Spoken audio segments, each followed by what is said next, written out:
Go ahead. No, let me just congratulate all of you on your efforts in terms of going after Wall Street. When I was in Congress, one of the things that frustrated me the most was the fact that I was trying to figure out why even Democrats were not going and doing what should be done. And I'm going to just kind of lay it out there. One of the things that seems to occur in this whole effort is that when something occurs, there's a tendency to people that are on those committees to rally in support of those individuals.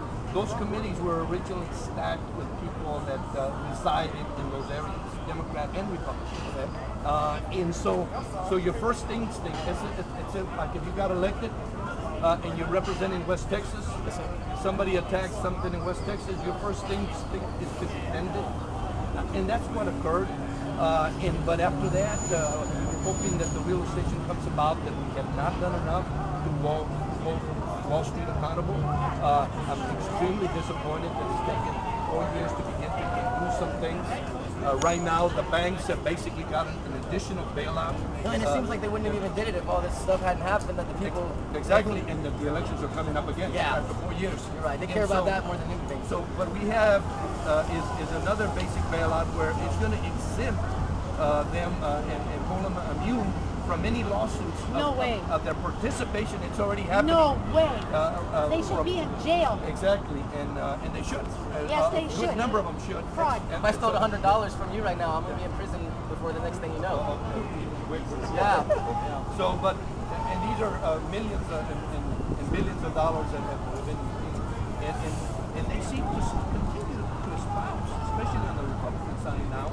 They're so open and blatant regulations to oversee that. And the reality is that we need to hold corporate America accountable. We need to hold politicians accountable, Democrat and Republican.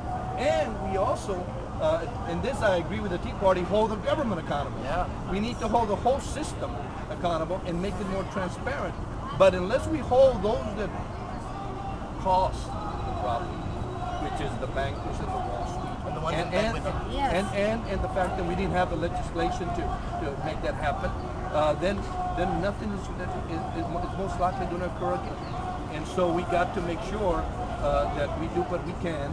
And so I want to thank you for what you're doing and ask you to continue to push on those efforts. I don't think there's any stopping it now. I feel comfortable. Normally one person can't speak for the Occupy movement, but the ones I know all across the state, they're not going anywhere.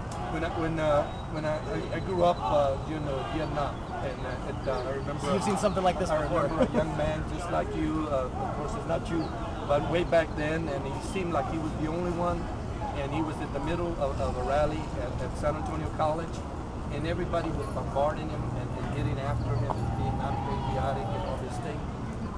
Worse than now back then, maybe, yeah. Oh my God, you're not kidding. And after 2 or 3 years, I mean, the whole thing turned around. Because we all know what has transpired in that period. But this is something even more serious. Some of those from then have come to help us now, too. They were telling us, where have you been? We've been waiting for you. Sir, would you support the constitutional amendment overturning Citizens United? Yes, I would. And in fact, we need to do whatever we can without a constitutional amendment. The reason why is because that one would require 2/3. But if we can do that, the Supreme Court did a serious mistake.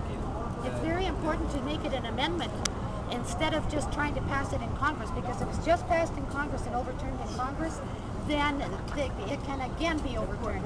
However, if it's done by a constitutional amendment, that will be almost impossible to overturn. That's true. And, but the other side, but we got to get something done sooner, because constitutional amendments take a long time. And in the process, we got to... No, I don't think there's any reason we can't do both. Yeah. Thank you. What do you think about bringing the troops home? It's about time? No, they should have been back sometime. I was on the Armed Services Committee when this occurred, 30 days after 9/11. I voted no on Iraq, and I did vote yes on Afghanistan because Bin Laden was there. But it's time to bring them out of Would you support publicly funded elections? we need something. What we have now is not working. If we had publicly and it's even gotten worse with what the Supreme Court has done. Yes, Oh my yes. God. We don't have a it's out of democracy. control. We don't even know who's spending money. Foreign countries even. Yes. And as a politician here in America, you would say that you can see that the Occupy movement has had an effect here? No, it definitely has. And like you say, God bless your hearts. Keep it up. Let us know how we can help and how we can I know you gave me your card and said to reach out to you. I will be doing that. Please let us know. And I know you've had 2 or 3 events here that one of them was an event I was actually providing testimony on the redistricting. Yes, sir. And another one I was actually in D.C. On the redistricting issue also. No, I understand. I just recently, since the start, became a busy man. I know you are too. Don't give up. If one person, people say we the people, but it can be we the few. It's got to start somewhere. A handful can make all the difference. A little handful can make all the difference. Thank you very much, Mr. Bless your President. heart. Bless your heart. Okay. Thank you.